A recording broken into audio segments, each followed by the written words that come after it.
آسان درس قرآن نحمده ونصلي ونسلم على رسوله الكريم اما بعد فاعوذ بالله من الشیطان الرجیم بسم اللہ الرحمن الرحیم کذبت قوم لوط بالنذر، لوط کی قوم نے ڈر سنانے والوں رسولوں کو جھٹلایا۔ انا ارسلنا علیہم حاصبا الا آل لوط، بے شک ہم نے ان پر ایک پتھراؤ بھیجا سوائے لوط کے گھر والوں کے۔ نجیناہم بسحر،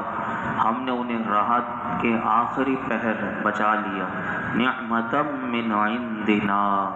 اپنے پاس سے احسان فرما کر۔ کذالک نجزی من شکر، ہم یوں ہی شکر کرنے والوں کو صلہ دیتے ہیں۔ یہاں سے حضرت لوط علیہ السلام کی قوم کا حال اللہ تعالیٰ نے بیان فرمایا۔ اللہ تعالیٰ نے ارشاد فرمایا کہ انہوں نے یعنی قوم نے حضرت لوط علیہ السلام کا انکار کر کے سب رسولوں کو جھٹلایا، کیونکہ ایک نبی کا انکار گویا تمام پیغمبروں کا انکار ہے۔ پھر فرمایا کہ حضرت لوط علیہ السلام پر جو اللہ کا عذاب آیا اور ان کی ہلاکت کے بارے میں ارشاد فرمایا کہ حضرت لوط علیہ السلام کو جھٹلانے اور ان کا انکار کرنے کی سزا میں ہم نے ان لوگوں پر چھوٹے چھوٹے سنگریزے برسائے، یعنی سنگریزے پتھر برسائے، اور ہم نے اپنے پاس سے احسان فرما کر حضرت لوط علیہ السلام اور ان کی دونوں صاحبزادیوں کو اس عذاب سے محفوظ رکھا اور انہیں صبح ہونے سے پہلے ہم نے بچا لیا۔ اور یہ حضرت لوط علیہ السلام پر ایمان لانے والوں کی خصوصیت نہیں، بلکہ فرمایا کہ ہم اللہ رب العالمین کی نعمتوں کا شکر کرنے والے ہر بندے کو یوں ہی صلہ دیتے ہیں کہ انہیں مشرکین کے ساتھ عذاب نہیں دیتے۔ جہاں اللہ کے عذاب یعنی پتھروں کی صورت میں بارش ہو رہی تھی پتھروں کی، لیکن انہی میں اللہ رب العالمین نے انہیں کیسے بچایا۔ تو یہ بات بتا دی کہ جو بھی اللہ کی نعمت کا شکر کرنے والا ہوتا ہے، جو ایمان کتنی بڑی نعمت ہے یہ، اس کا شکر، اللہ کے نبی کے پیغام کو ماننا، اس پر لبیک کہنا اور اس پر چلنا اسی راستے پر، تو فرمایا کہ ہم ایسے ہی یہ صلہ دیتے ہیں اور ہم مشرکین کے ساتھ ایسے انہیں عذاب نہیں دیتے۔ یاد رکھیے گا کہ شکر گزار بندہ کون ہوتا ہے؟ علماء کہتے ہیں شکر گزار بندہ وہ ہے کہ جو اللہ رب العالمین پر اور اس کے رسولوں پر ایمان لائے اور ان کی اطاعت کرے۔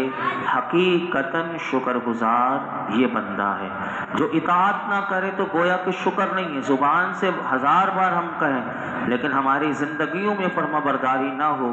ان کی اطاعت نہ ہو، تو یہ شکر ہم نے گویا کہ سمجھا ہی نہیں۔ تو حقیقتاً شکر گزار بندہ وہی ہوتا ہے کہ جو اللہ اور اللہ کے رسول پر ایمان لانے کے بعد ان کی فرما برداری کرے،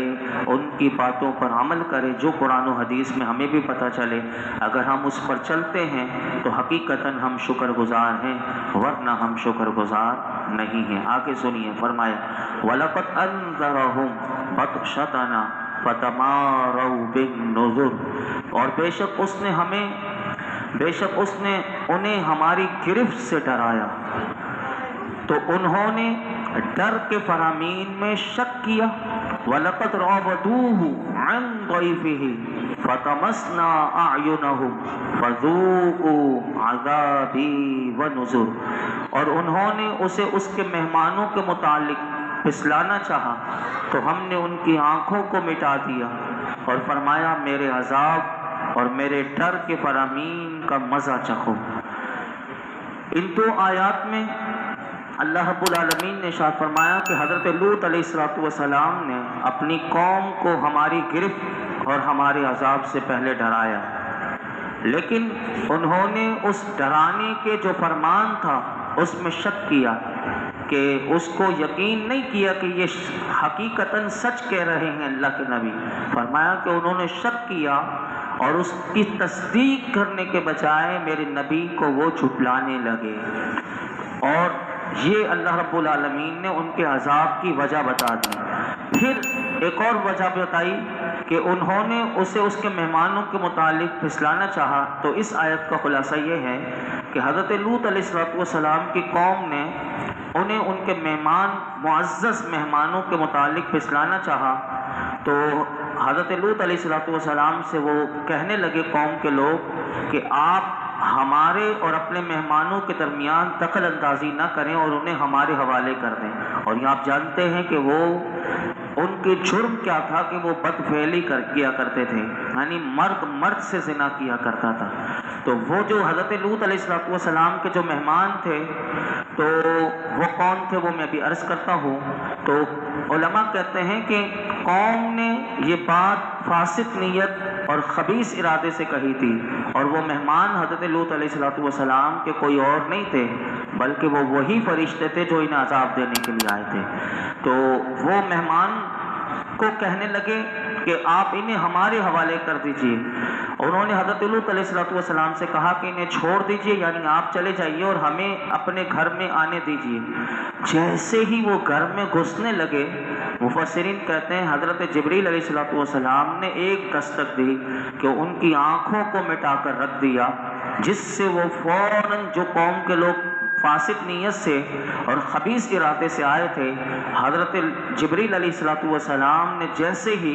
ان کے اوپر ہاتھ پھیرا ہے تو وہ سب کی آنکھیں مٹ گئیں اور وہ اندھے ہو گئے، اور ان کی آنکھیں ایسی ناپید ہو گئیں کہ ان کا نام نشان بھی آنکھوں کا باقی نہ رہا، اور چہرے جو ہیں وہ سپاٹ ہو گئے، اور وہ لوگ حیرت زدہ مارے پھر رہے تھے کہ دروازہ ان کے ہاتھ میں نہ آ رہا تھا کیونکہ وہ اندر آ چکے تھے۔ اور مطلب مفسرین کہتے ہیں پھر حضرت لوط علیہ السلام نے انہیں دروازے سے باہر کیا۔ اللہ رب العالمین نے فرشتوں کے ذریعے ان سے ارشاد فرمایا کہ میرے عذاب اور میرے ڈر کے فرمانوں کا مزہ چکھو جو تمہیں حضرت لوط علیہ السلام نے سنائے تھے۔ یہ تو دنیا کا عذاب تھا، پھر انہیں وہ جو اللہ کی طرف سے جو اجتماعی سب کو ملا، یہ تو پہلے یہ چند لوگ آئے تھے، ان کی تو آنکھیں مٹا دی گئیں اس بڑے عذاب سے، یعنی جو پتھروں کی بارش کی صورت میں آنے سے پہلے ان کے چہرے اور ان کی آنکھوں کو بالکل ناپید کر دیا گیا۔ پھر ان کے اوپر صبح کے وقت کیسے عذاب آیا وہ اگلی آیت میں اللہ نے بتایا، فرمایا وَلَقَدْ صَبَّحَهُمْ بُكْرَةً عَذَابٌ مُسْتَقِرٌ، بے شک صبح سویرے ان پر ٹھہرنے والا عذاب آیا، وَذُوقُوا عَذَابِي وَنُذُرِ، تو میرے عذاب اور میرے ڈر کے فرمانوں کا مزہ چکھو۔ وَلَقَدْ يَسَّرْنَا الْقُرْآنَ لِلذِّكْرِ فَهَلْ مِن مُدَّكِرٍ، بے شک ہم نے قرآن کو یاد کرنے نصیحت لینے کے لیے آسان کر دیا، تو ہے کوئی یاد کرنے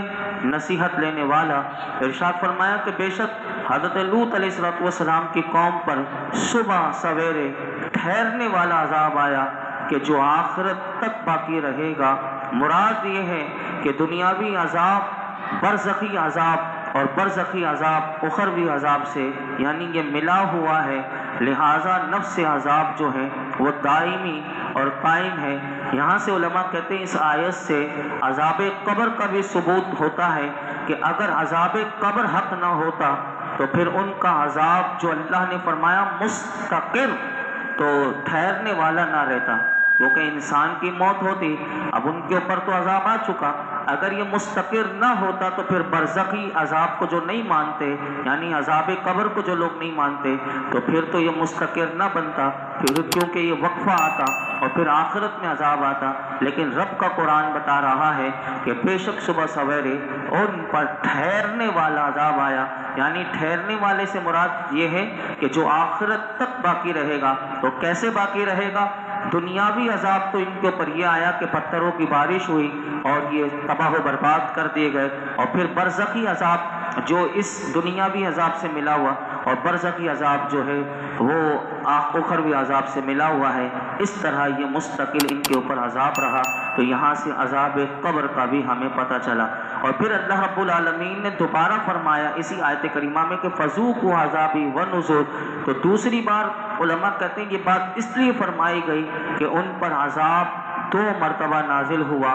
پہلا عذاب خاص لوگوں پر ہوا جو ابھی آپ نے سنا، جو بدفعلی کرنے کے لیے آئے تھے، یہ عذاب خاص لوگوں پر تھا۔ اور پھر دوسرا عذاب پوری قوم کی بستی کے جو ان کے فعل میں شامل تھی، جو یہ برائی کرتے تھے، اس میں یہ مطلب خوش تھے، نہ انہیں روکتے تھے، نہ اس عذاب سے انہیں بھی ڈر لگتا تھا۔ تو یہ عذاب جو عام آیا وہ سب کے اوپر آیا جو بھی حضرت لوط علیہ السلام پر ایمان نہیں لائے تھے اور آپ کی دعوت کا انکار کر دیا تھا۔ یہاں پر حضرت لوط علیہ السلام کا قصہ مکمل ہوا۔ آگے ارشاد فرمایا وَلَقَدْ جَاءَ آلَ فِرْعَوْنَ النُّذُرُ كَذَّبُوا بِآيَاتِنَا كُلِّهَا فَأَخَذْنَاهُمْ أَخْذَ عَزِيزٍ مُقْتَدِرٍ، اور بے شک فرعونیوں کے پاس ڈر سنانے والے رسول آئے، انہوں نے ہماری سب نشانیوں کو جھٹلا دیا، تو ہم نے ان پر ایسی گرفت کی جیسے ایک عزت والے عظیم قدرت والے کی گرفت کی شان ہوتی ہے۔ یہاں پر دو آیت کریمہ میں اللہ رب العالمین نے ارشاد فرمایا کہ بے شک فرعونیوں کے پاس اللہ کے عذاب سے ڈرانے والے رسول حضرت موسیٰ اور حضرت ہارون علیہ السلام آئے، تو فرعونی ان پر ایمان نہ لائے اور انہوں نے ہماری ان سب نشانیوں کو جھٹلا دیا کہ جو حضرت موسیٰ علیہ السلام کو دی گئی تھی، تو ہم نے اس جھٹلانے کی وجہ سے ان پر عذاب کے ساتھ ایسی گرفت کی جیسے ایک عزت والے عظیم قدرت والے کی گرفت ہوتی ہے کہ قدرت والے کی پکڑ سے اگر وہ پکڑ لے تو پھر کوئی چھڑا نہیں سکتا۔ اگر اللہ کی پکڑ آ جائے، یہاں پر دیکھیں کتنی قابل غور بات ہے کہ علماء فرماتے ہیں کہ سابقہ امتوں نے جب اللہ کے ساتھ شرک کر کے اس کے رسولوں کو جھٹلا کر اور اللہ کی نافرمانیوں میں مصروف رہ کر اپنی جانوں پر ظلم کیا اور اللہ کی طرف سے عذاب سے ڈرانے والے فرامین آنے اور مہلت ملنے کے باوجود اپنی حالت کو نہ سدھارا، تو اللہ رب العالمین نے ان کی بہت سخت گرفت فرمائی اور سابقہ امتوں کی تباہی اور بربادی کے جو واقعات یہ قرآن میں بار بار آپ سن رہے ہیں، 27 پاروں میں آپ نے دیکھا ہوگا کہ کیسے اللہ تعالیٰ بار بار بتا رہا ہے، مختلف انداز سے بتا رہا ہے، کہیں مختصر کر کے تو کہیں طویل پورا ان کی ہر جہالت کا پردہ چاک کر کے کہ وہ کیا کرتے تھے، کہیں 2 لائنوں میں بیان کر دیا تو کہیں کئی رکوع میں قرآن میں بیان کر کے بتایا۔ تو فرمایا یہ سارے واقعات سنانے سے مقصد کیا ہے؟ مقصد یہ ہے کہ اس امت کے لوگوں کو بھی ڈرانا ہے کہ اگر انہوں نے بھی جیسے سابقہ امتوں نے جو اعمال کیے تھے ویسے ہی اعمال اختیار کیے تو اللہ اور اللہ کے رسول کے فرامین کو پسے پش ڈال دیا تو یاد رکھو کہ ان کی بھی بڑی سخت گرفت ہو سکتی ہے۔ جیسا کہ ایک مقام پر وہ آیت کریمہ پڑھنے سے پہلے میں حدیث پاک آپ کو سناتا ہوں اور اس میں وہ آیت کریمہ بھی آتی ہے جو میں آپ کے سامنے عرض کرنا چاہتا ہوں، سنیے۔ بخاری شریف میں یہ حدیث پاک موجود ہے کہ حضرت ابو موسیٰ اشعری رضی اللہ تعالیٰ عنہ روایت کرتے ہیں کہ رسول اللہ صلی اللہ علیہ وسلم نے ارشاد فرمایا بے شک اللہ تبارک و تعالی ظالم کو ڈھیل دیتا رہتا ہے اور جب اس کی پکڑ فرما لیتا ہے تو پھر اسے مہلت نہیں دیتا۔ پھر میرے آقا علیہ الصلوۃ والسلام نے آیت کریمہ پڑھی، فرمایا وَكَذَلِكَ أَخْذُ رَبِّكَ إِذَا أَخَذَ الْقُرَىٰ وَهِيَ ظَالِمَةٌ، اور تیرے رب کی گرفت ایسی ہی ہوتی ہے جب وہ بستیوں کو پکڑتا ہے جبکہ وہ بستی والے ظالم ہوں۔ ان اخذہ علیم شدید، بے شک اس کی پکڑ بڑی شدید دردناک ہے۔ یعنی الفاظ دیکھیے کس طرح بتا رہے ہیں کہ تیرے رب کی پکڑ جو ہے بڑی بھی ہے، شدید بھی ہے اور دردناک بھی ہے۔ اس سے اگلی آیت کریمہ میں اللہ نے فرمایا ان فی ذالک لآیۃ لمن خاف عذاب الآخرہ، بے شک اس میں اس کے لیے نشانی ہے جو آخرت کے عذاب سے ڈرے۔ ذالک یوم مجموع لہ الناس، وہ ایسا دن ہے کہ جس میں سب لوگ اکٹھے ہوں گے۔ وذالک یوم مشہود، اور وہ دن ایسا ہے کہ جس میں مخلوق موجود ہوگی، لہٰذا ہم مسلمانوں کے لیے، حضور کی امت کے لیے ان آیات میں ایک ایک فرد کے لیے، ہم سب کے لیے، ایک ایک بندے کے لیے ان آیات میں اتنا بڑا سبق ہے کہ اگر ہم غور کریں تو ہمیں پتہ چلے کہ ہم بچ سکتے ہیں۔ اگر ہم چاہتے ہیں کہ اللہ کی پکڑ سے بچ جائیں تو ہمارے لیے یہ پیغام ہے کہ ہم اللہ اور اللہ کے رسول کی نافرمانیاں نہ کریں۔ اللہ ان آیات کا صدقہ ہمیں اپنے اور اپنے حبیب کی صحیح معنوں میں فرما برداری کی توفیق عطا فرمائے اور نافرمانیوں سے بچائے، ورنہ اللہ کی گرفت جو ہے وہ آیت کریمہ بتا رہی ہے کہ اللہ کی پکڑ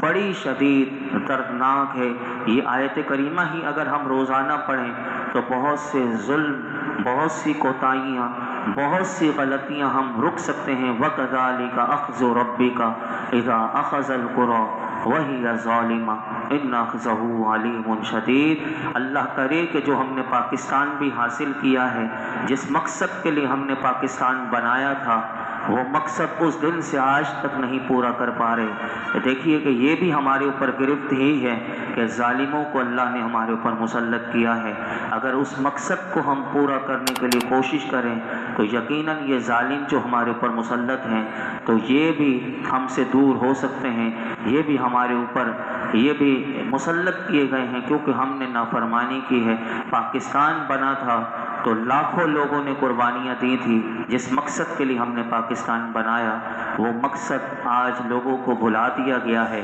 اور اس مقصد سے دور کرنے کے لیے دن رات کوششیں کی جا رہی ہیں، اور پاکستان کا مطلب لا الہ الا اللہ کے بجائے ناچنا گانا، ہلا گلا ہے، موج مستیاں ہیں، اور اسی طرح ہم اپنی زندگیوں کو گزار رہے ہیں۔ اللہ ہمیں غور و فکر کی توفیق عطا فرمائے۔ الحمدللہ رب العالمین، والصلاۃ والسلام علی سید الانبیاء والمرسلین وعلی آلہ واصحابہ اجمعین۔ یا اللہ پاک جو کچھ سنا اس میں کوئی غلطی کوتاہی ہو معاف فرما، اپنی بارگاہ میں قبول فرما۔ رب کریم ہم سب کو اپنے اپنے محبوب کی صحیح معنوں میں فرما برداری کرنے کی توفیق عطا فرما، ہر گناہ سے بچا لے، ہر قسم کے ظلم سے بچا لے۔ یا اللہ قرآن و سنت کی تعلیمات سیکھنے سکھانے اور سمجھنے سمجھانے کی ہم سب کو توفیق عطا فرما۔ قرآن حکیم سے اپنا رشتہ مضبوط سے مضبوط کرنے کی توفیق عطا فرما۔ یا اللہ ہمیں قرآن حکیم کی الفت و محبت عطا فرما۔ قرآن حکیم کے صدقے اپنے محبوب کی عظمتوں، رفتوں، بلندیوں کے صدقے آج تک ہم نے جتنی دعائیں کی ہیں آئندہ کریں گے، اللہ ہماری تمام دعاؤں کو قبول فرما۔ صلی اللہ تعالی علی خیر خلقہ محمد وعلی آلہ وصحبہ اجمعین۔